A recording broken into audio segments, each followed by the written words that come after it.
إياك نعبد وإياك نستعين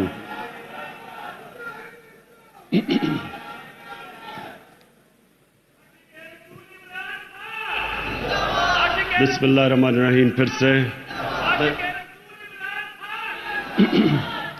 میں سب سے پہلے آج ان سب کا جنہوں نے آج 12 ربیع الاول کو اور 3 دن پہلے سے سارے شہروں کو سجایا ہوا ہے، پشاور، لاہور اور خاص طور پہ جو اسلام آباد میں جس بھرپور طریقے سے ہم نے خوشیاں بنائی ہیں اس مبارک مہینے کی، تو میں ان سب کو آج خراج تحسین پیش کرتا ہوں. اور میں خاص طور پہ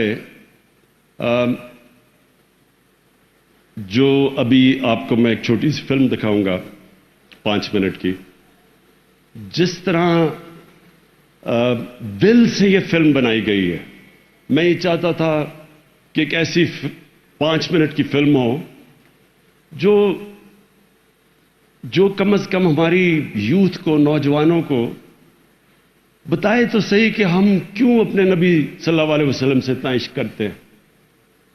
کئی لوگوں کو ابھی تک اس چیز کا علم نہیں کہ یہ ہم کیوں ان کی سالگرہ کی خوشیاں بناتے ہیں. لوگ خوشیاں بناتے ہیں، ان کو یہ بھی نہیں پتا. تو میں وہ چاہتا تھا کہ ایک چھوٹی سی پہلے 5 منٹ کی فلم ہو، اس کے بعد میں آپ سے بات کروں گا، جو یہ بتائے کہ انہوں نے کتنا بڑا دنیا کی تاریخ میں وہ انقلاب لے کے آئے، اور پھر وہ دیکھتے دیکھتے ایک عظیم قوم بن گئے مسلمان، اور پھر وہ نیچے کیوں آئے. تو میں پہلے چاہوں گا کہ وہ فلم دیکھ لیں. اس سے پہلے میں اللہ کا خاص آج شکر ادا کرنا چاہتا ہوں کہ اس نے مجھے توفیق دی کہ میں اپنی قوم سے اس بھرپور طریقے سے ہم 12 ربیع الاول کا خوشیاں بنائیں. میں اللہ کا شکر ادا کرنا چاہتا ہوں.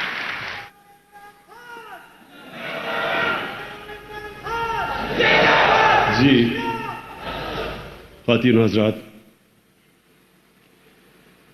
یہ جو چھوٹی سی فلم، اس میں ایک چیز آپ نے جو نوٹس کی ہوگی کہ 622 میں نبی صلی اللہ علیہ وسلم مدینہ میں تشریف لاتے. 622 اور 10 سالوں کے اندر جب مدینہ میں تشریف لاتے ہیں تو 600 مسلمان ہوتے ہیں، صرف آدمی اور عورتیں. اور 10 سالوں میں وہ سارا عرب کا نقشہ بدل جاتا ہے. جتنی بھی 10 سالوں میں جنگیں ہوتی ہیں، جو ٹوٹل لوگ ان جنگوں میں مرتے ہیں وہ 1400 150 مربع میل پہ چھا جاتے مسلمان، اور 600 سے 1.25 کروڑ پہ چلے جاتے، 1.25 لاکھ پہ چلے جاتے. سوری. اب کہنے کا میرا کیا مطلب ہے کہ یہ جو ہوا تھا یہ کوئی تلوار کی زور سے نہیں ہوا تھا، یہ ایک دنیا کا بڑا فکری انقلاب آیا تھا. سوچیں بدلی تھی، ذہن بدلے تھے. اور یہ جو ہمیں قرآن میں حکم دیا جاتا ہے، اللہ ہمیں حکم کرتا ہے کہ نبی صلی اللہ علیہ وسلم کی زندگی سے سیکھو، ان کی سنت پہ چلو. یہ کیوں حکم کرتا ہے؟ یہ ہماری بہتری کے لیے کرتا ہے، کیونکہ یہ جو انقلاب آیا تھا، یہ انقلاب ہمارے اگر ہم ان اصولوں کے اوپر چل پڑیں تو وہ مسلمانوں کو اٹھا دیتا ہے. کیونکہ یہ تاریخ میں یہ ایک ماڈل بنایا اور پھر اس کو کامیاب کیا. جو مدینہ کی ریاست تھی وہ ایک ماڈل بنا اور وہ پھر ساری دنیا پہ پھیل گیا، ساری دنیا کا عظیم سویلائزیشن بنا. تو میں آپ سب کے سامنے رکھنا چاہتا ہوں کہ وہ کیا بنیاد کیا تھی، وہ اصول کیا تھے جس کے اوپر مدینہ کی ریاست کھڑی ہوئی. اور یہ میں اپنے نوجوانوں کو، خاص طور پہ اس ملک کے نوجوانوں کو اس چیز سے آگاہ کرنا چاہتا ہوں. اور یہ جو اتھارٹی کے ہم نے فیصلہ کیا وہ بھی میں بعد میں آپ کو ایکسپلین کروں گا. لیکن یہ کیوں ضروری ہے؟ کیونکہ میں سمجھتا ہوں کہ ہمارے ملک میں سب کچھ اللہ نے دیا ہے. اس ملک میں کسی چیز کی کمی نہیں. جو 3 سال اقتدار میں رہا ہوں تو میں ہمیشہ حیران ہوتا رہا کہ اللہ نے کتنی نعمتیں بخشی ہیں پاکستان کو. لیکن جو راستہ ہے وہ ہمیں اپنا راستہ ٹھیک کرنا ہے. اور میں اب سے نہیں 25 سال پہلے جب میں نے اپنی پارٹی بنائی تھی تو ہم نے اپنا ویژن اپنی دیا تھا کہ مثالی اسلامی فلاحی ریاست، مطلب کہ مدینہ کی ریاست. یہ 25 سال پہلے ہماری ویژن تھی. ہمارا نصب العین تھا ایاک نعبد و ایاک نستعین. اور میں تب بھی اس نتیجے پہ پہنچ گیا تھا کہ اگر اس قوم نے ایک عظیم قوم بننا ہے تو اس کو وہ اصولوں پہ جانا پڑے گا. تو میں آپ کے سامنے وہ کیا اصول تھے کہ وہی لوگ، وہی عرب تھے. وہ آپ نے شروع میں نقشہ دیکھا، ایک طرف آدھی دنیا پرشین ایمپائر، آدھی دنیا رومن ایمپائر، تھوڑے سے عرب تھے بیچ میں، آپس میں قبیلے تھے، لڑتے تھے. تو وہ کیا ہوا کہ 622 سے لے کے 632 تک وہ کیا ہوا کہ وہ دو لوگ دنیا کی امامت کرنے شروع کر دیا. اور اگلے 20 سالوں کے اندر وہ موراکو سے لے کے تو ہندوستان تک پہنچ گئے، سینٹرل ایشیا تک پہنچ گئے. وہ کیا چیز تھی؟ اور یہ ہے، اگر ہم یہ سمجھ جائیں، یہ ہے جس سے انشاءاللہ ہمارا ملک ایک عظیم ملک بنے گا. اصول کیا تھے؟ تو میں آپ کے سامنے اصول رکھتا ہوں. اور میں کوئی اسلام کا اسکالر نہیں ہوں. انشاءاللہ یہ جو ہماری اتھارٹی بنے گی اس میں ہم ابھی سے بڑے بڑے انٹرنیشنل اور پاکستانی اسکالرز کو جمع کر رہے ہیں اور ان کا کام ہے کہ یہ لوگوں تک لے کے جائے. لیکن میں نے اپنی جو تحقیقات کی میں آپ کے سامنے رکھتا ہوں. سب سے پہلے چیز نبی صلی اللہ علیہ وسلم نے کی، اچھے کو اچھا اور برے کو برا، اخلاقی معیار اٹھایا ایک معاشرے کا. انہوں نے مورالٹی معاشرے کی اٹھائی، جو اور مورالٹی بیسڈ یہ ہے کہ اچھے اور برے کی تمیز ہو. اور جو مورالٹی اٹھائی اس معاشرے کی، وہ بڑی دیر تک مسلمانوں کو دنیا کے اندر جب مسلمان دیکھتے تھے تو لوگ ان کو سمجھتے تھے کہ یہ وہ ایماندار، صداقت، سچے لوگ، امانت دار لوگ ہیں.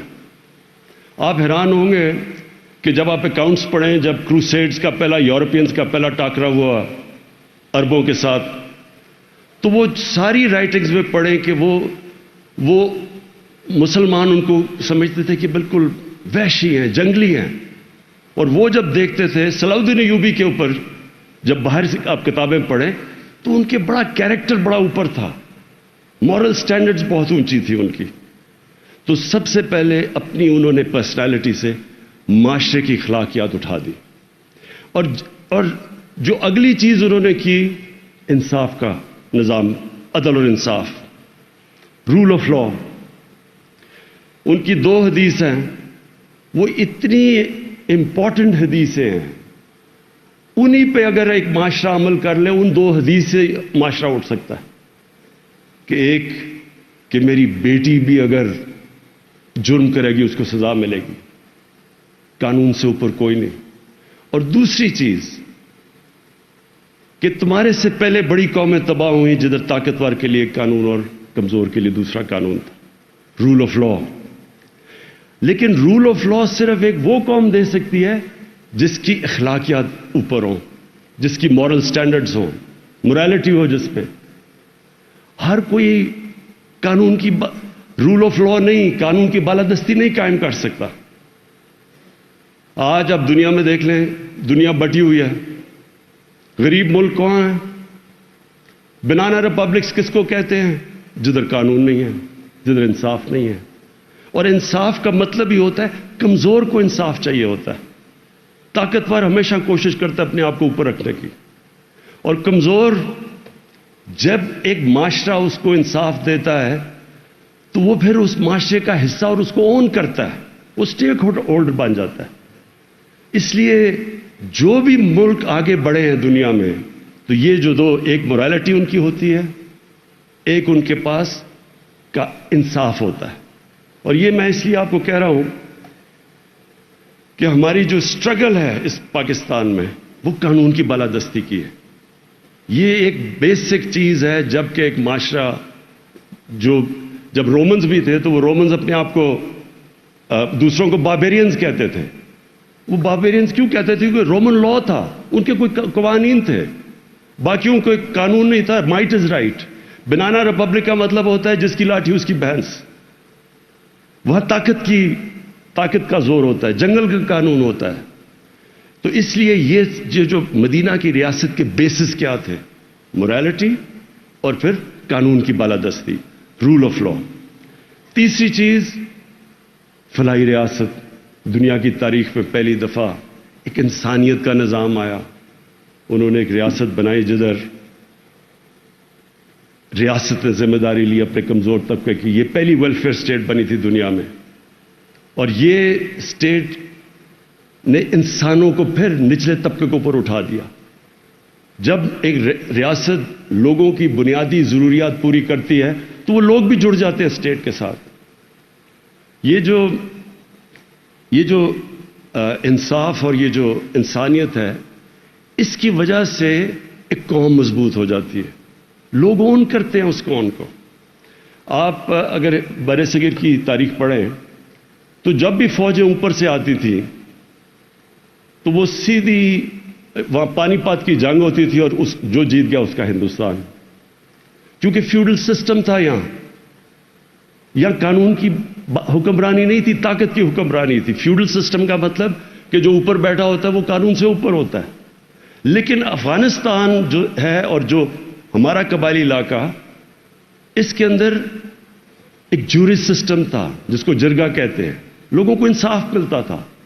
تو یہ آپ دیکھ لیں کہ سارا یہ علاقہ، انگریز ہوئے، روسی ہوئے، پھر امریکی ہوئے، جو برطانیہ میں نے جب فتح کیا ہوا تھا پورا ہندوستان، یہ جو قبائلی علاقہ تھا یہ مسلسل لڑتا رہا ان کے خلاف۔ وہ کیوں لڑے؟ کیونکہ وہ آزاد، انصاف نے ان کو آزاد کر دیا تھا، اور آزاد لوگ وہی لڑتے ہیں اپنی آزادی کے لیے۔ اگر میرے پاس آزادی نہیں ہے، اگر فیوڈل سسٹم ہے، تو مجھے کیا فرق پڑتا ہے کوئی باہر سے آ کے اوپر حکومت کر لے۔ اس لیے ہندوستان کو فتح کرنا آسان تھا، اس لیے افغانستان مشکل ہے فتح کرنا۔ وہ فتح کر لیتے ہیں، اس کے بعد پھر قوم کھڑی ہونی شروع ہو جاتی ہے آزادی کے لیے اپنی۔ تو یہ جو مدینہ کی ریاست میں انہوں نے انصاف دیا اور پھر لوگوں کی بنیادی حقوق دیے، ان کی جو بنیادی ضروریات اسٹیٹ نے پوری کی۔ اور تیسری چیز، اس میں میرٹ آ گئی۔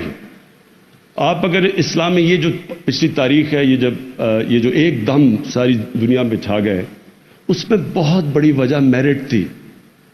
جو بھی اچھا پرفارم کرتا تھا، جو جنرل، وہ اوپر آ جاتا تھا۔ کوئی کسی کا یہ رائٹ نہیں تھا کہ ہمیں صرف بڑا عہدہ مل رہا ہے۔ حضرت بلال ایک غلام تھے، حضرت بلال کا عہدہ فائنانس منسٹر بن چکے تھے، 2 ایکسپیڈیشنز لیڈ کی تھی۔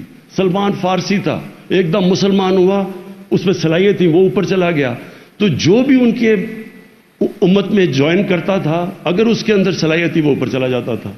تو میرٹ کا سسٹم تھا۔ پھر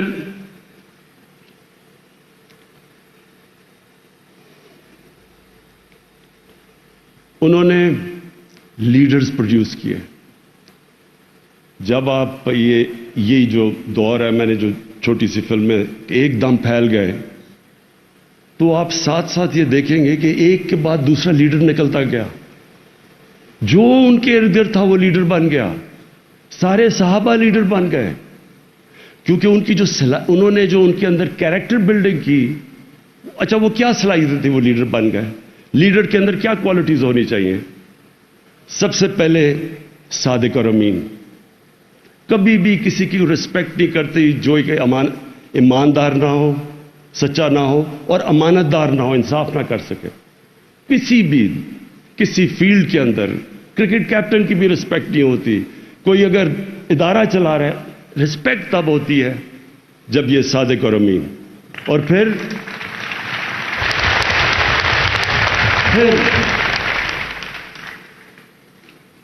لوگوں کے خوف، جو خوف ہے یہ کبھی بزدل انسان لیڈر نہیں بن سکتا. ان سب کے خوف ختم کر دیے. جو ان کے قریب تھا ایک سے ایک بڑا وہ دلیر لیڈر بن گیا. تو خوف کیسے ختم کیے؟ کیونکہ 3 چیزوں سے انسان خوف کھاتا ہے: مرنے سے، ذلت سے، اور رزق جانے سے کہ میری روزی نہ چلی جائے.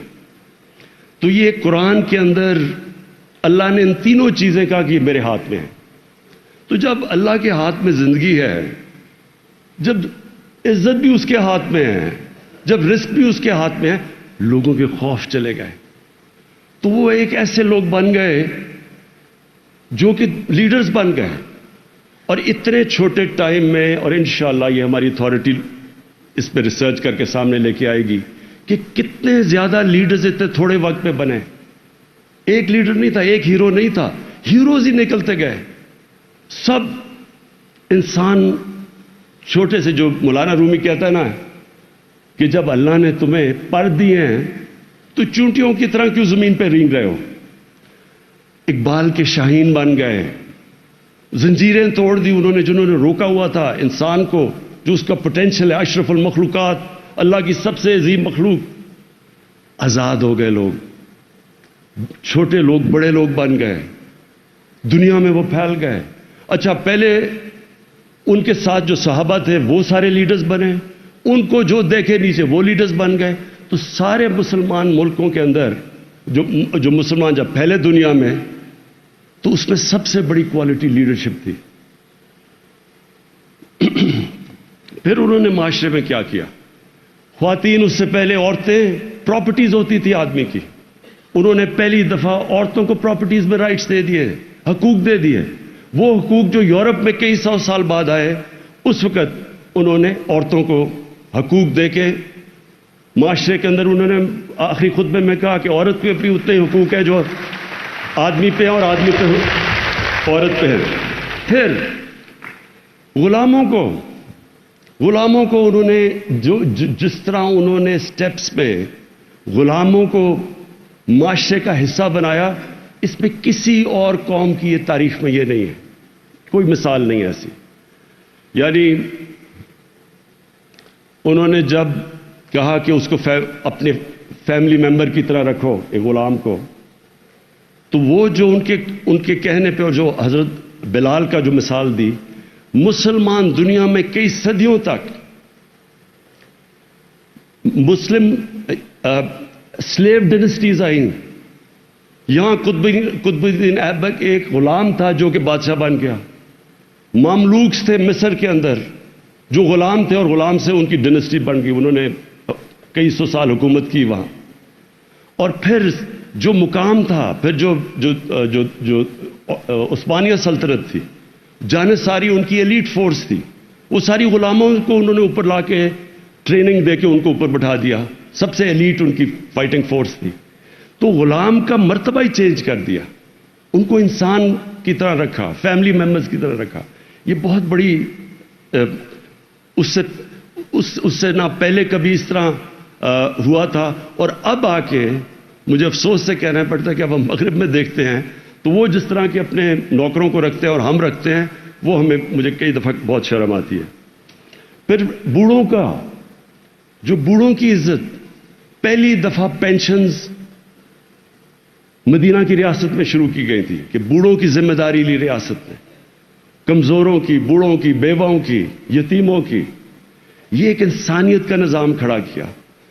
تو جب آپ دیکھیں دنیا میں اپنی تاریخ دیکھیں تو کون تھے وہ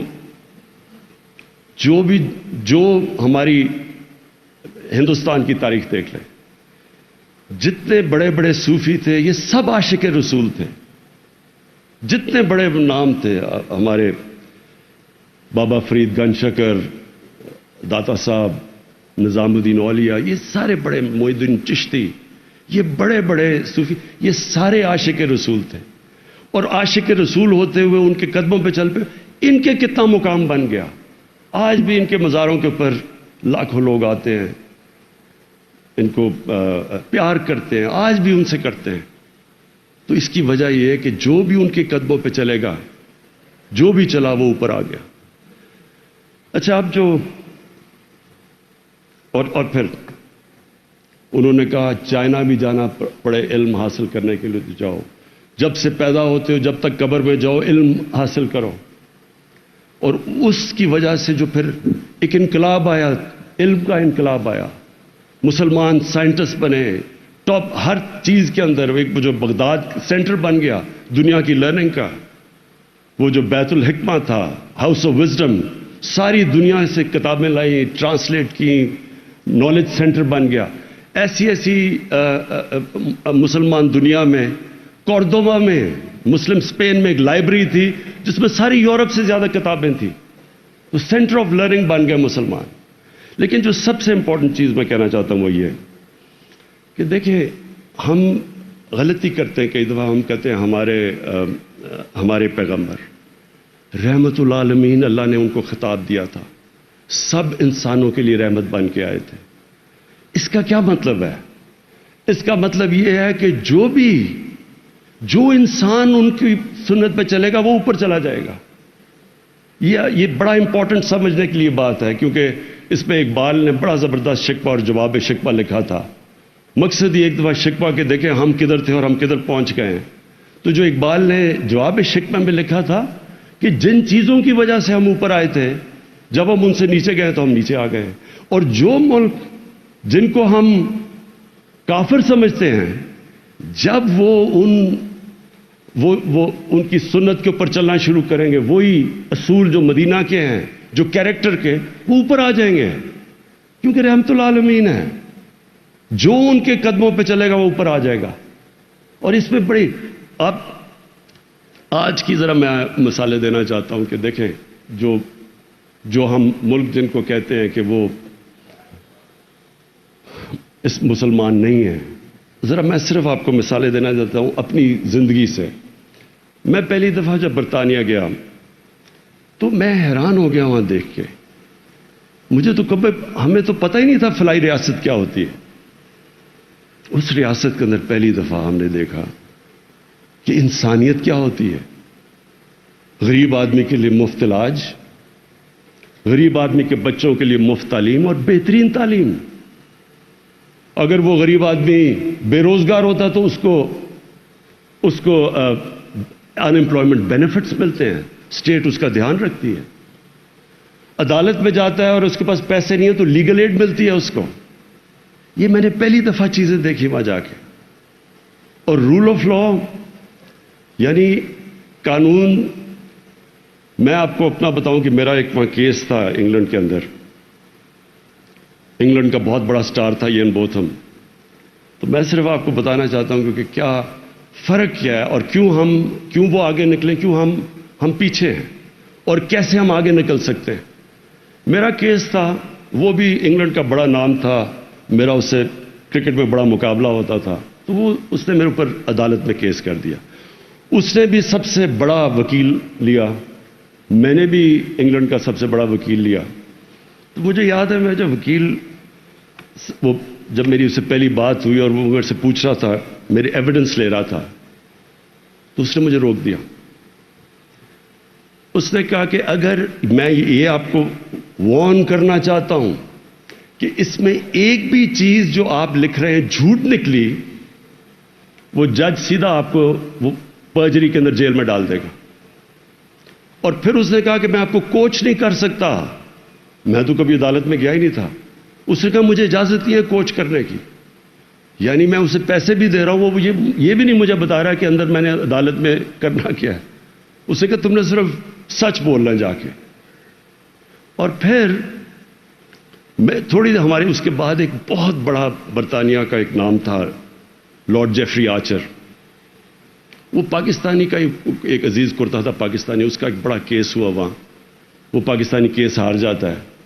3 مہینے کے بعد پتہ چلتا ہے کہ وہ جو لارڈ جیفری آرچر نے ایک جو گواہ لے کے آیا تھا اس نے جھوٹ بول دیا. 3 مہینے کے بعد وہ جیفری آرچر لارڈ جو اتنا طاقتور آدمی تھا برطانیہ میں, اس کو 3 سال کی جیل ہو گئی پرجری کے اوپر, صرف جھوٹ بولنے پہ. اب میں آپ کو کیا بتاؤں, میں پیناما کیس میں, میرے ساتھ اور بھی میرے لوگ بیٹھے جو عدالت میں تھے, اب میں آپ کو کیا بتاؤں کہ کس طرح کے وہاں جھوٹ بولے گئے. قطری خط آ گیا. آپ کو میں یقین دلاتا ہوں کہ انگلینڈ کے اندر اگر قطری خط آ جاتا, سیدھا اگر وہ خط آ جاتا تو اسی وقت کیس رکنا تھا اور اس نے جیل میں ڈال دینا تھا اس کو. پھر جی کلبری فونٹ آ گئی. وہ کلبری فونٹ 2007 میں آتی ہے, وہ 2006 میں کانٹریکٹ دکھا دیتے ہیں, ابھی وہ فونٹ آئی نہیں ہوتی. اس کے اوپر کوئی ایکشن نہیں لیا جاتا. یہ اوتھ کے اوپر جھوٹ بولا جا رہا ہے, جس طرح جھوٹی گواہیاں ہوتی ہیں یہاں. یعنی وہاں کا عدالتی نظام اور یہاں کا زمین آسمان کا فرق ہے. اور میں تب سمجھا کہ آپ کے پاس مورل اتھارٹی ہونی چاہیے انصاف کرنے کے لیے. اگر آپ کے پاس مورل اتھارٹی, آپ انصاف نہیں کر سکتے. کسی کی جرت نہیں ہے وہاں. ادھر کا پارلیمنٹری نظام, اب پارلیمنٹری نظام جو ہے ہم نے بھی انہی کا اپنایا ہوا ہے, ہمارا ویسٹ منسٹر ماڈل ہے. اب وہاں کا پارلیمنٹ, کیونکہ میری 20 سال گزرے وہاں, تو وہاں کا جو پارلیمنٹری نظام ہے جس کے اوپر ان کی ساری پارلیمنٹری ڈیموکریسی چلتی ہے, وہ ہے ہی. اگر آپ کے پاس اخلاقیت کا معیار ہے تو وہ ڈیموکریسی کامیاب ہو سکتی ہے, نہیں تو وہ نہیں چلتی.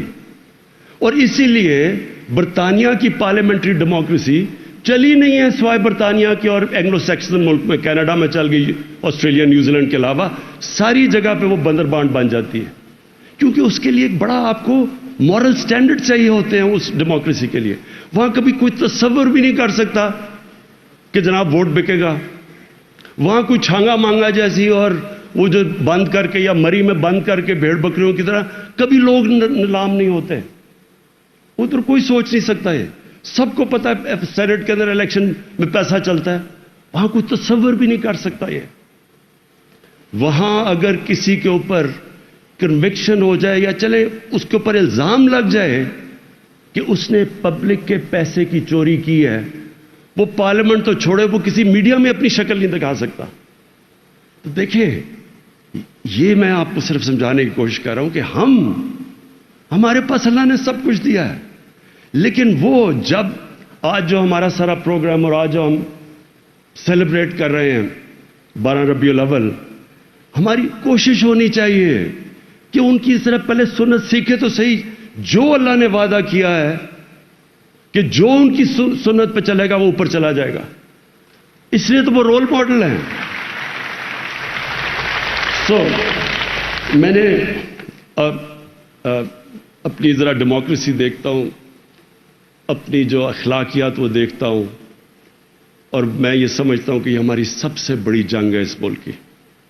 جب تک ہم اپنے ملک کے اندر یہ قانون کی بالادستی قائم نہیں کرتے, جب تک ہم یہ جنگ نہیں جیتتے, نہ یا ملک میں صحیح جمہوریت آنے لگی ہے, نہ یا ملک میں خوشحالی آنے لگی ہے. آپ جو ہمارا سب سے بڑا احساس ہے, کیونکہ میں پہلی 18 سال کا گیا تھا جب باہر, تو میرا سب سے زیادہ واسطہ اوورسیز پاکستانی سے. یہ جو بھی نجم شراز آیا تھا یہ بھی باہر اوورسیز پاکستانی ہے.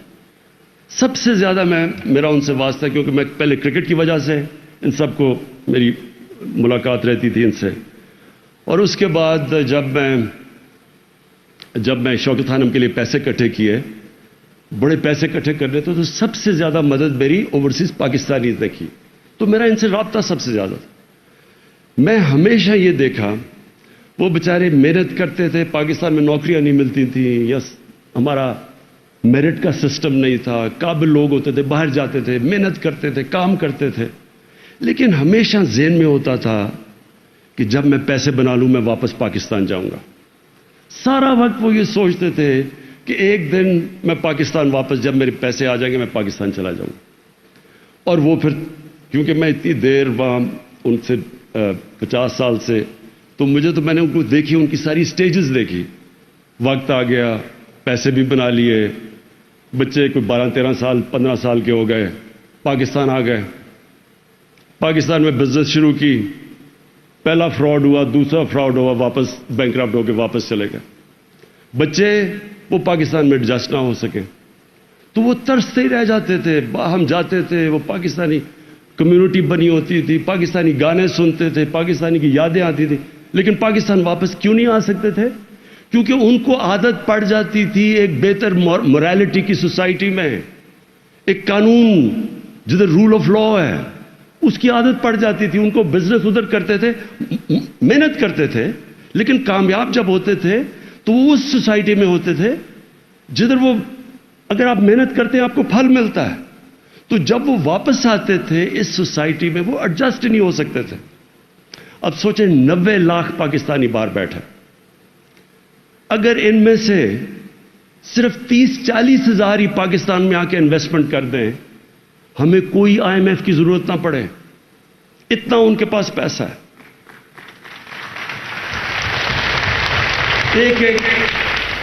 ایک پاکستانی میں جانتا ہوں جس کے پاس صرف اکیلے کی دولت اتنی ہے جتنا ہمارے IMF کا قرضہ ہے.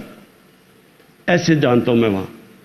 لیکن ان سے پوچھیں کہ آپ پاکستان کیوں نہیں آتے، وہ پاکستان کا سسٹم ان کو پاکستان نہیں آنے دیتا، وہ ترستے ہیں پاکستان آنے کے لیے. تو یہ جو مورالٹی، قانون کی بالادستی، یہ ہمارے ملک کے لیے، اس لیے اگر ہم نے خوشحال ہونا ہے تو ہمیں ضرورت ہے اس کی. اپنے ملک کو جب تک جو پوٹینشیل آزاد کرنا ہے تو تب تک یہ نہیں ہوگا جب تک ہم اس ملک میں قانون کی بالادستی قائم نہیں کریں گے، جب تک ہم اپنی اخلاقیات کو نہیں اوپر لے کے جائیں گے. اور یہ اللہ نے جب رحمت العالمین کا خطاب دیا تو انہوں نے کہا کہ جو ان کے راستے پہ چلے گا وہ اوپر چلا جائے گا. آپ دیکھ لیں، آپ برطانیہ کے اندر ایک بڑا زبردست ایک سیکنڈ ورلڈ وار میں ایک انسیڈنٹ ہے کہ ہٹلر کی فوجیں سارا یورپ فتح کر لیا، انہوں نے سارا یورپ فتح ہو گیا. اب وہ انتظار کر رہی ہیں برطانیہ میں آنے کے لیے، صرف راستے میں سمندر ہے، بمباری ہو رہی ہے، بلٹس ہو رہی ہے، ایک بلڈنگ نہیں کھڑی، لندن کی تباہ ہو رہی ہیں بلڈنگ. تو لوگ خوف زدہ ہو کے ان کے پرائم منسٹر ونسٹن چرچل کے پاس پہنچتے ہیں اور کہتے ہیں کہ پرائم منسٹر صاحب کیا ہم بچ جائیں گے، کیا ہم قوم بچ جائے گی؟ اس نے آگے سے جواب دیا کہ کیا ہماری عدالتیں انصاف دے رہی ہیں؟ وہ دنگ رہ گئے کہ ہم کہہ رہے ہیں کہ اس کی ہٹلر کی بمباری ہو رہی ہے، تباہ کر رہا ہے، ملک ہے، وہ کہہ رہا ہے آگے سے کہ عدالتیں انصاف دے رہی ہیں. اصل میں وہ مطلب اس کا یہ تھا کہ کیا ہمارے میں ابھی تک وہ اخلاقی معیار ہے کہ ہماری عدالتیں انصاف دے رہی ہیں، کہ ان میں قوت ہے انصاف دینے کی؟ تو ہوا کیا؟ برطانیہ تو بچ گیا، جرمنی بھی شکست کھا گیا، جاپان بھی شکست کھا گیا. جرمنی کے اندر ایک بلڈنگ نہیں کھڑی تھی جب جنگ ختم ہوئی. جاپان کے اوپر 2 ایٹم بم گر چکے تھے. 10 سالوں میں دونوں قومیں کھڑی ہو گئیں. کیوں کھڑی ہو گئیں؟ کیونکہ اخلاقیات کو بمباری سے آپ تباہ نہیں کر سکتے.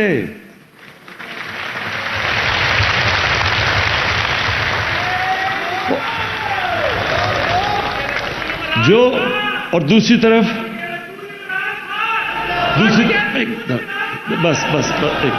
دوسری طرف آپ دیکھ لیں ہماری زندگی میں بیروت، سارے مڈل ایسٹ کا بیروت کو کہتے تھے پیرس ہے مڈل ایسٹ کا. ہم نے اپنی زندگی میں سارے یہاں سے بھی سوچتے تھے جی بیروت جانا ہے، وہ اتنی زبردست جگہ. آج بیروت اور لیبنن فیلڈ سٹیٹ کہا جا رہا ہے. آج ان کی اکثریت غربت کی لکیر سے نیچے چلی گئی ہے. کیا وجہ ہے؟ وجہ دیکھ لیے تو وہ جو لوگ سڑکوں پہ نکلے ہوئے وہ کیا کہہ رہے ہیں کہ ہماری گورنمنٹ کرپٹ ہے. ہماری گورنمنٹ کرپٹ ہے یہ کیوں کہہ رہے ہیں؟ کیونکہ وہاں جو طاقتور ہے وہ قانون سے اوپر ہے، وہ پیسے بنا رہا ہے، اس کو ان کا قانون کا نظام نہیں پکڑ سکتا. اور وہی ملک جو سب سے خوشحال علاقہ تھا، جس کی ساری مڈل ایسٹ سے لوگ چھٹیاں منانے جاتے تھے، وہ آج ایک فیلڈ سٹیٹ بنا ہوا ہے. ساری جس طرح میں پھر سے جو بنانا ریپبلک ہوتی ہے وہ وسائل کی کمی سے نہیں ہوتی. ایک غریب قوم وہ اس لیے ہوتی ہے وہاں قانون نہیں ہوتا، انصاف نہیں ہوتا. جو یہ فیکٹ آئی پینل کی رپورٹ ہے، اور یہ میں پھر سے بار بار دہراتا ہوں، یہ ضرور سمجھ لیں، یہ ہمارے لیے یہ غور کرنے کی، غور و فکر کرنے کی ہے. یہ fact I panel United nations کے سیکرٹری جنرل نے ایک بڑے ماہروں کی پینل بنائی. اس نے پوچھا بتاؤ یہ غربت کیوں بڑھتی جا رہی ہے ان ملکوں میں، ڈیولپنگ ورلڈ میں، اور امیر اور غریب ملک میں فاصلے کیوں بڑھتے جا رہے ہیں؟ تو انہوں نے سال لگا کے رپورٹ تیار کی، اور اس رپورٹ میں وہ یہ کہتے ہیں کہ ہر سال ہماری طرح کے، پاکستان کی طرح کے ملک جن کے ملک میں رول آف لا نہیں ہے، طاقتور کو قانون کے نیچے لانے کی ان کی مورل سٹرینتھ نہیں ہے، ان کے پاس وہ اخلاقیات نہیں ہے کہ طاقتور کو قانون کے نیچے لانے کے لیے ان کے قانون کے نظام میں، ادھر سے 1000 ارب ڈالر ہر سال چوری ہو کے، منی لانڈر ہو کے آف شور اکاؤنٹس میں جاتا ہے، اور لندن اور بڑے بڑے شہروں کے اندر جا کے پراپرٹیز لی جاتی ہیں. یہ اس کی یونائٹڈ نیشنز کے سیکرٹری جنرل کی فیکٹ آئی پینل کی رپورٹ ہے. تو مطلب یہ ہے کہ جب یہ سارے ملک، اگر ان کے ملکوں کے اندر انصاف کا نظام نہیں ہوگا، خوشحالی نہیں آئے گی. وہ جو مدینہ کی ریاست کے اندر انہوں نے اصول سیٹ کیے تھے، وہ پہلے تو خوشحالی نہیں تھی. پہلے 6 سال اگر انہوں نے، خیر بڑی، جب ہم اس کے اوپر اور بھی فلمیں بنائیں گے، کہ پہلے 5-6 سال تو بہت برے حالات ہیں مسلمانوں کے، لیکن انہوں نے پہلے انصاف قائم کیا، اخلاقیات اٹھائی سارے معاشرے کی، اور اس کے بعد انہوں نے فلاحی ریاست بنائی. یعنی پیسے نہیں بھی تھے لیکن انہوں نے غریبوں کو اوپر اٹھایا، ان کی اسٹیٹ نے ذمہ داری لی، اس سے وہ معاشرہ تک جڑ گیا. وہ سب، جب میں غریب آدمی ہوں، مجھے پتا ہے کہ اگر معاشرہ میری مدد کر رہا ہے اور ملک میری مدد کرتا ہے، اور میں اگر طاقتور میرے سے کوئی ظلم کرے تو میں عدالت میں جاؤں گا، مجھے انصاف ملے گا، میں کھڑا ہو جاؤں گا اس ملک کے ساتھ. اس طرح انہوں نے اس کو قوم بنایا. پہلے تو قبیلوں میں پٹے ہوئے تھے، وہ کیسے ایک دم سپر پاور بن گئے؟ کیونکہ ان ساروں کو پتا تھا کہ یہ جو ریاست ہے یہ ہماری ہے.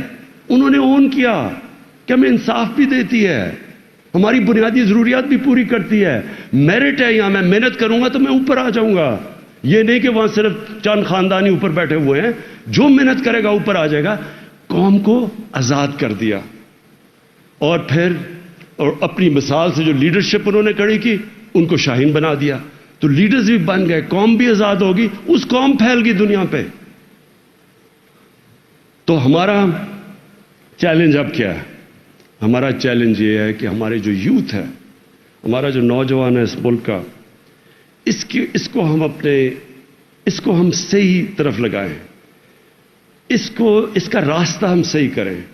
اکثریت اس ملک کے نوجوانوں کی ہے، اور میں اپنے نوجوانوں کو یہ پیغام دینا چاہتا ہوں کہ دیکھیں، مجھے تو اللہ نے سب کچھ دے دیا. میں وہ ایک خوش قسمت انسان ہوں جس کو کوئی کسی قسم کی ضرورت نہیں ہے. جو میں چاہتا تھا، جس طرح کی جو بھی چیزیں، اللہ نے تو مجھے سب کچھ دے دیا. میں صرف یہ چاہتا ہوں کہ میں پہلی جنریشن تھا اس ملک کی، ہمارے ماں باپ غلام ہندوستان میں پیدا ہوئے تھے.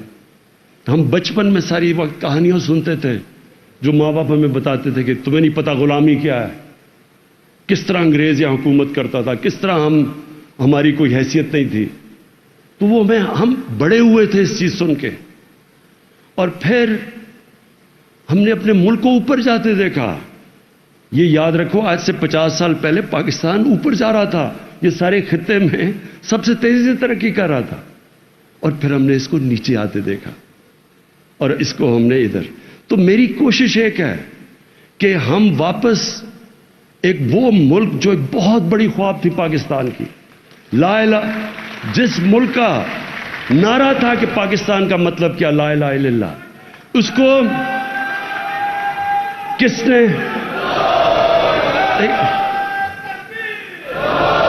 اس ملک کو یاد رکھے جو ہندوستان میں مسلمان تھے، ان کو تو پتا تھا وہ پاکستان کا حصہ نہیں بن سکتے، انہوں نے بھی پاکستان کے لیے ووٹ دی، کیونکہ علامہ اقبال نے وہ خواب دیا پاکستان کا کہ ایک مثالی اسلامی ریاست بنے گی، ماڈل بنے گی سارے مسلمانوں کے لیے۔ ہم نے وہ نیشن بننا تھا، ہم نے وہ ماڈل کیا مسلمانوں کا، وہ مدینہ کی ریاست ہے۔ تو ہم نے تو، اور پھر پاکستان کی جو آبجیکٹو ریزولوشن وہ کیا تھی، اسلامی فلاحی ریاست، وہ بھی مدینہ کے۔ سو ہمارا تو آبجیکٹو وہ تھا۔ تو یہ جو قادری صاحب نے بھی بات کی کہ ہمیں جس راستے پہ 74 سال پہلے چل جانا چاہیے تھا، وہ انشاءاللہ ہم سفر اب شروع کرنے لگے ہیں۔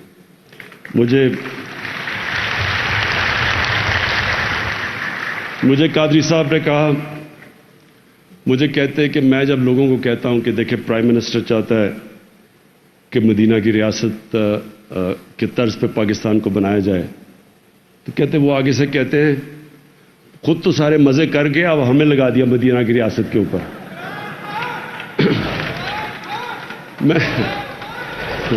میں نے قادری صاحب کو کہا، میں نے قادری صاحب کہ ہم ایک وقت ایسا تھا، مجھے بھی لوگ کہتے، ہمارے بڑے کہتے تھے کہ آپ یہ کس راستے پہ لگے ہوئے ہیں، یہ غلط راستے پہ ہیں۔ تو میں تب سوچتا تھا، میں کہ انہوں نے کیا پتا کہ اس راستے میں کیا ہے، انہوں نے تو دیکھا ہی نہیں ہے، ان کو تو پتہ ہی نہیں ہے۔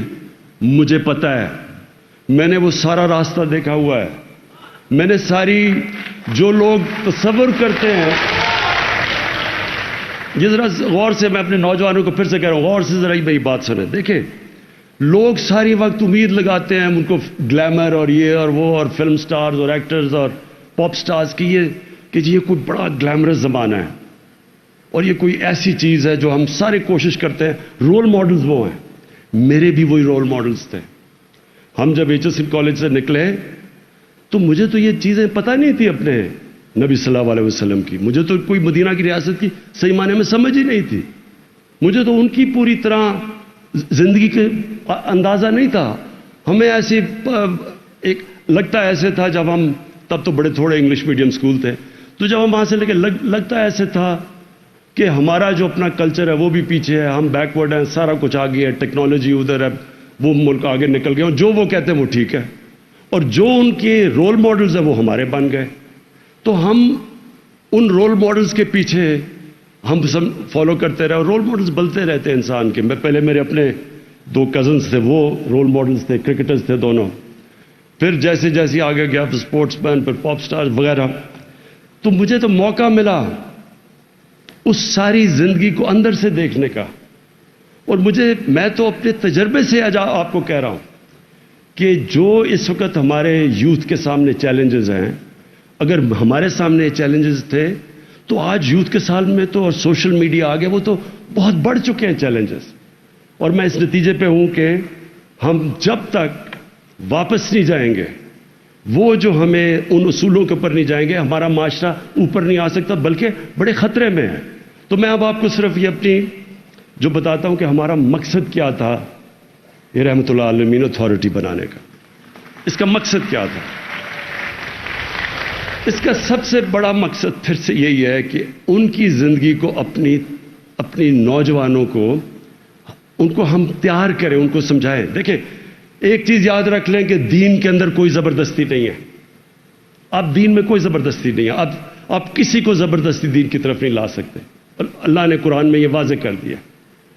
ہم راستہ دکھا سکتے ہیں، ہم ایک معاشرہ اپنے بچوں کو دو راستے کے، آپ کے سامنے 2 راستے ہیں نماز میں، ہم وہ دو ہی راستے ہیں نا، ہم اللہ کو کہتے ہیں وہ راستہ دے جس پہ تو نے نعمتیں بخشی، دوسرے راستے پہ نہیں جدھر تباہی کا راستہ ہے۔ ہم کم از کم اپنے بچوں کو بتا تو سکتے ہیں کہ اس راستے پہ چلو گے تو یہ ہوگا، اس راستے پہ چلو گے تو یہ ہوگا، یہ تو ہم کہہ سکتے ہیں۔ باقی پھر اللہ سے دعا کرتے ہیں کہ اللہ ان کو سیدھے راستے پہ لگا دے۔ تو یہ جو اتھارٹی کا مقصد یہ ہے اس میں جو گورنمنٹ کرے گی، میں پہلے اپنا گورنمنٹ بتا دوں جو ہماری کوشش ہے. نمبر 1، میں پھر سے آپ کو کہتا ہوں کہ میں جب تک زندہ ہوں اس ملک میں انصاف اور قانون کی بالادستی کی جنگ میں لڑوں گا، رول آف لا کے لیے لڑتا رہوں گا.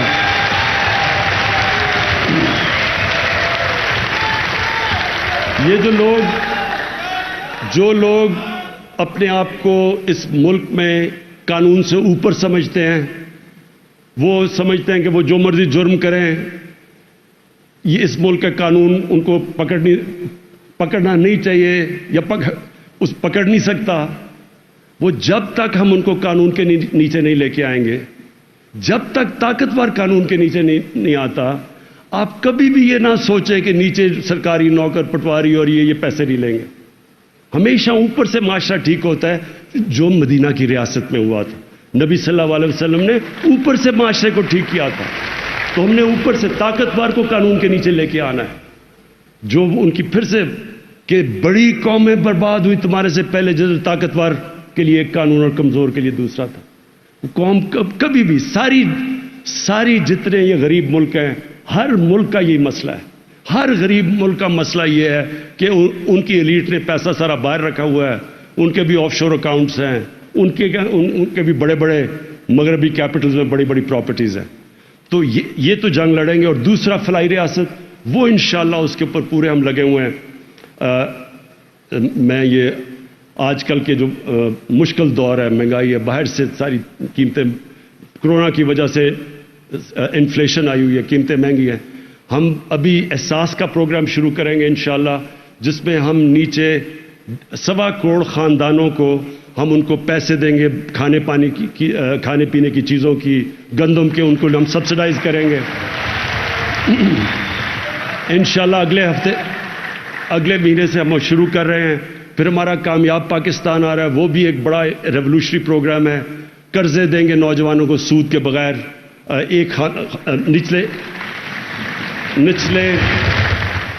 نچلے انشاءاللہ 1.25 کروڑ خاندانوں کو ایک خاندان کے اندر پہلے ایک گھر بنانے کے لیے مائکرو کریڈٹ دیں گے.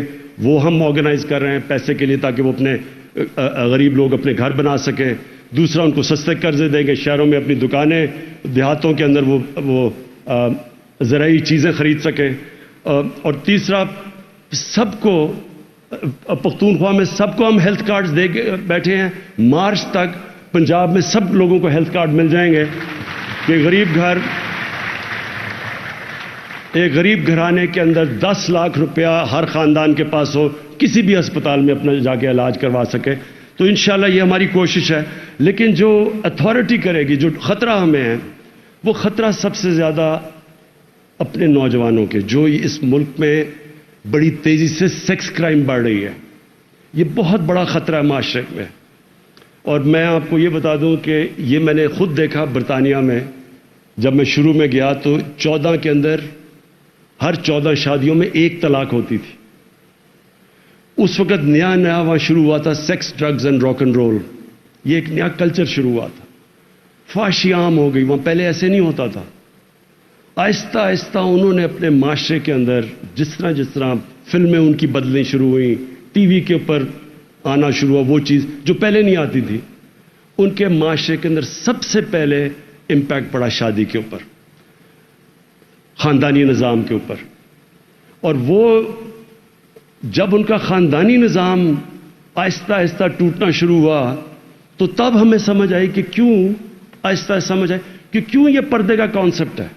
دیکھیں، پردے کا اسلام کے اندر ایک بڑا کانسیپٹ ہے. یہ صرف یہ نہیں ہے کپڑوں کا، یہ ایک اسلام میں شادی کو پروٹیکٹ کرنے کا کانسیپٹ ہے. وہ اب ایک معاشرے کے اوپر ہے کہ اجتہاد کر کے ڈیولپ کرے کہ کس طرح ہم نے اپنے خاندانی نظام کو پروٹیکٹ کرنا ہے. لیکن جب میں شروع میں گیا تھا تو 14 میں 1 طلاق تھی، اور جب آخر میں 70% طلاقیں ہو گئی وہاں. تو ان کی فیملی سسٹم ٹوٹا. جب آپ ایک معاشرے کے اندر فحاشی بڑھاتے رہتے ہیں، اس لیے ہمارے حضور نے منع کیا ہوا ہے.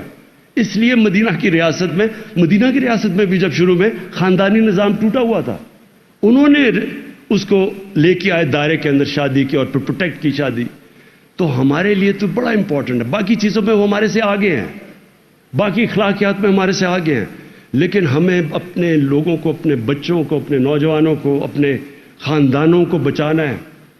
وہ جو کلچر اس وقت آ رہا ہے، جو اس وقت ملک پہ ہمارے نہیں، ادھر سے ہالی ووڈ سے جاتا ہے، بالی ووڈ سے ادھر آتا ہے، یہ کلچر ہمارے خاندانی نظام کو تباہ کرے گا.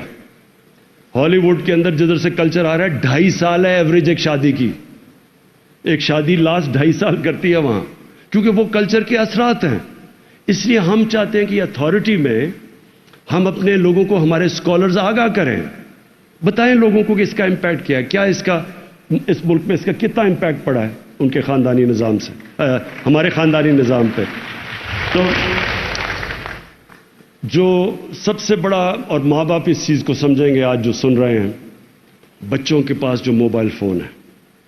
اب دیکھیں، انسانی تاریخ میں کبھی بھی بچوں کے پاس ایک ایسی چیز، موبائل فون، جس کے اوپر ہر قسم کی انفارمیشن ہے، کبھی انسانی تاریخ میں اس طرح کی انفارمیشن بچوں کے پاس نہیں ہے. اس کا طریقہ ہم کوئی زبردستی نہیں کر سکتے، ہم موبائل فون نہیں لے سکتے، ہم سوشل میڈیا نہیں بند کر سکتے، اور جس تیزی سے آگے بڑھ رہی ہے، لیکن ہم کم از کم اپنے بچوں کی تربیت کر سکتے ہیں. ہم ان کو بتا سکتے ہیں، ہم ان کو بتا سکتے ہیں کہ یہ جو کلچر آپ کے سامنے آ رہا ہے، اس کے بڑے برے اثرات ہوں گے آپ کے اوپر، اس کے اوپر کیا اثرات ہوں گے. تو یہ اتھارٹی کا، تو میں اتھارٹی کے اوپر آتا ہوں. نمبر 1 چیئرمین، ہماری جو چیئرمین ہوں گے رحمت العالمین اکیڈمی کے، وہ ایک اسکالر ہوں گے جنہوں نے سیرت کے اوپر کتابیں لکھی ہوں گی، پیپرز لکھے ہوں گے، ان کو ایڈمنسٹریٹو ایکسپیرئنس ہوگا، ان کے انٹرنیشنل کنیکشنز ہوں گے. کیونکہ کوشش یہ ہوگی، اور میں اچھے ابھی اسکالر سے ملا بھی ہوں، کوشش یہ ہوگی کہ وہ بڑا زبردست کام دنیا میں ہو رہا ہے، بڑے بڑے اسکالرز پاکستان کے باہر زبردست کام کر رہے ہیں. تو یہ اتھارٹی کوآرڈینیٹ کرے گی دنیا میں ہماری جتنے بھی ریسرچ ہو رہی ہے، جو ڈیولپ کر رہے ہیں ہم اسلامک تھنکنگ اور سیرت نبی، تو ان ساروں کو یہ کوآرڈینیٹ کرے گا چیئرمین. نمبر 2، سکولز کے اندر ہم نے سکولز کے اندر 8، 9 اور 10 کلاس میں ایک سیرت نبی کا ایک کورس شروع کیا، اور یہ اسکولوں کے اندر مانیٹر کیا جائے گا. یہ ذرا غور سے سن لیں. دیکھیں، کوشش یہ ہوگی کہ یہ ایک اسکالر جو ہوگا، ایک جو پہلے چیئرمین، اس کے بعد جو دوسرا اسکالر، وہ یہ اسکولوں کے اندر مانیٹر کریں گے کہ یہ جو سیرت پڑھائی جا رہی ہے اس کے کیا اثرات ہیں، اور ٹائم کے ساتھ کریکولم چینج کرنا ہے، کیونکہ بڑی تیزی سے سوچ آگے بڑھ رہی ہے. تو اس لیے وہ مانیٹر کریں گے. اور اس کے بعد ایک تیسرا، میڈیا میں ایک اسکالر ہوں گے جو میڈیا کو سنبھالیں گے. اور میڈیا کے اندر کیا ہوگا؟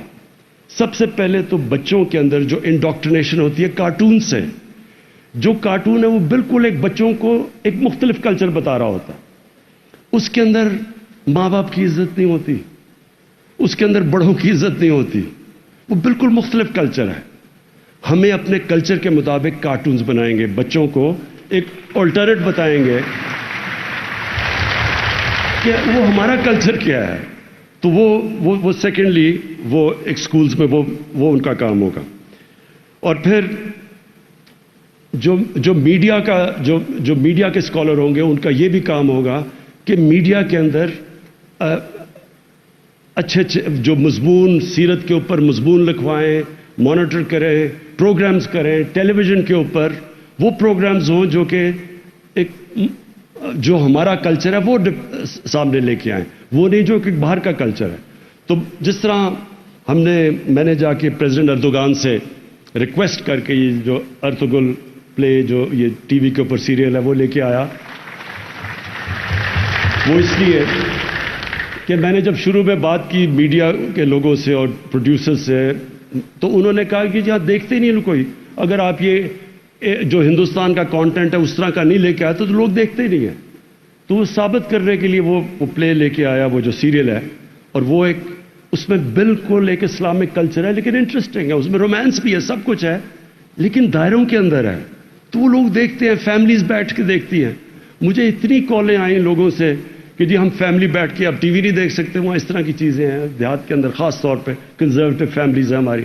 تو اس لیے یہ جو میڈیا کے اندر ایک آلٹرنیٹو ہم لوگوں کو چوائسز دیں گے کہ آپ دیکھ سکیں. ہم روک تو کچھ نہیں سکتے لیکن ہم ان کو چوائس دیں گے. پھر ایک انٹرنیشنل سیل اس میں ہوگا. اب ہوتا کیا ہے کہ ہمارے نبی صلی اللہ علیہ وسلم کی شان میں گستاخی ہو جاتی ہے. وہ ریئیکشن کیا ہوتا ہے کہ ہم آ کے اپنے ملک میں توڑ پھوڑ شروع کر دیتے ہیں. اس سے فرق کچھ نہیں، ان کو تو فرق کچھ نہیں پڑتا. اور ہوتا کیا ہے کہ وہ بلکہ وہاں وہ اور زیادہ یہ چیز اسلاموفوبیا کو آگے بڑھاتے ہیں، کہتے ہوئے کہ دیکھیں جی یہاں تو فریڈم آف ایکسپریشن نہیں ہے، یہ تو لوگ بڑے تنگ نظر ہیں. تو اس لیے یہ جو ہوگا یہ ہم اسکالرس کے ساتھ انٹرنیشنل، یہ جو انٹرنیشنل سیل ہوگا یہ باقیوں سے ٹائی اپ کر کے پھر ایک بڑا انٹلیکچوئل ایک سوچ سمجھ کے ہمارا رسپانس جائے گا، جو کہ یو این کو بھی جائے گا، جو بڑے اداروں کو بھی جائے گا، تاکہ وہ ساروں کو پتہ چلے کہ اصل میں کیوں مسلمان شور مچاتا ہے. ان کو کیا پتا کہ ہم کتنا عشق کرتے ہیں اپنے نبی سے. تو ہم کم از کم ان کو بتائیں، کوئی سوچ، ایک سیل بیٹھے جو کہ ان کی زبان میں، جو مغربی ان کی کلچر کی زبان میں ان کو ایکسپلین کر سکے، جو ابھی تک ہم نہیں کر سکے. اور پھر یونیورسٹیز کے اندر ریسرچ کروائیں گے. اب دیکھیں کبھی کسی نے کبھی ریسرچ میں نے تو نہیں پڑھی، کتنی دفعہ یونیورسٹیز میں ریسرچ ہوئی ہے کہ یہ جو فینومینا تھا کہ 624 جنگ بدر، 636 624 میں 313، 636 11 سالوں کے بعد رومنز ہار جاتے ہیں یارمک میں، پورا یعنی سپر پاور، اور اگلے سال پرشیا دوسری سپر پاور گھٹنے ٹیک دیتی ہے. تو یہ کیا ہوا تھا؟ کیوں نہیں اس فینومینا کے اوپر ریسرچ ہوتی، کتابیں ہوتی، یہ یونیورسٹیز کے اندر ڈبیٹس کیوں نہیں ہوتی؟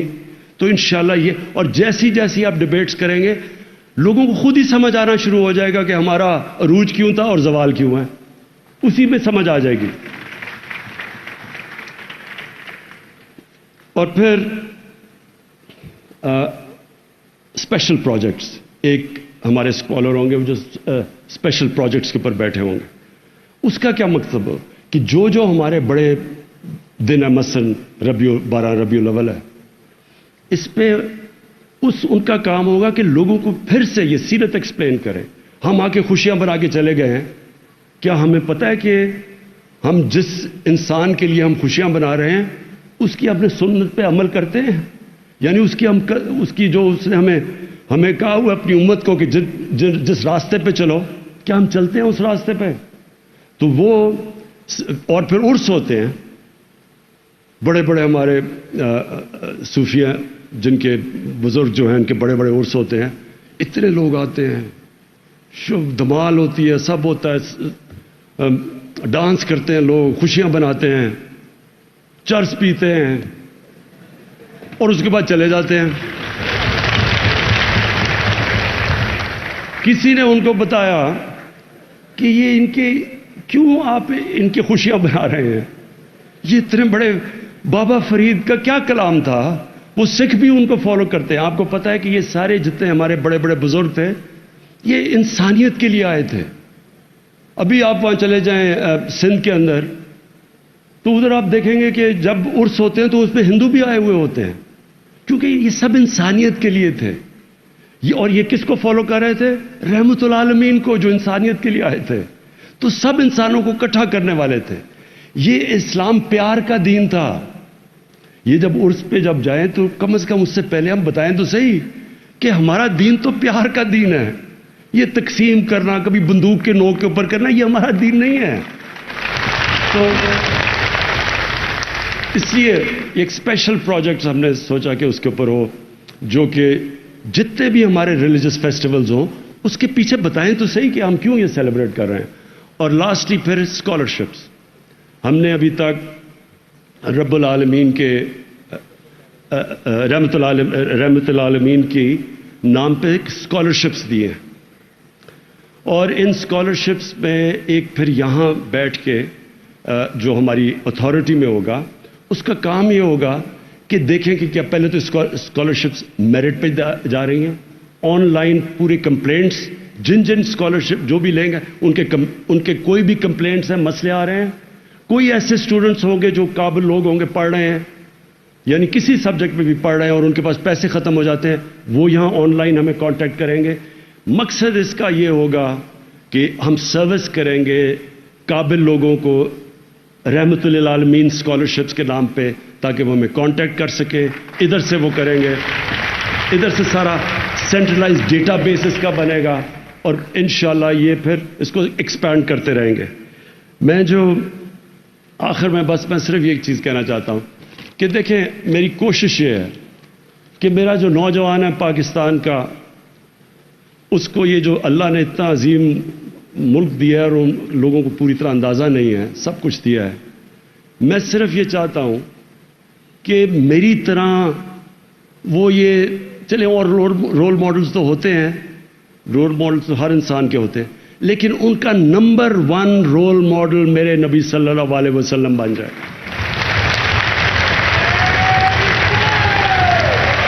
اور ہم پوری طرح، ہماری گورنمنٹ پوری مدد کرے ان کو پورا آگاہ کرنے کے لیے کہ ان کی وہ کیا وجہ تھی، ان کے اندر کیا صفتیں تھیں کہ دنیا میں نہ کبھی ایسا انسان آیا اور نہ آ سکتا ہے، اور جس کو اللہ نے اپنا حبیب مانا.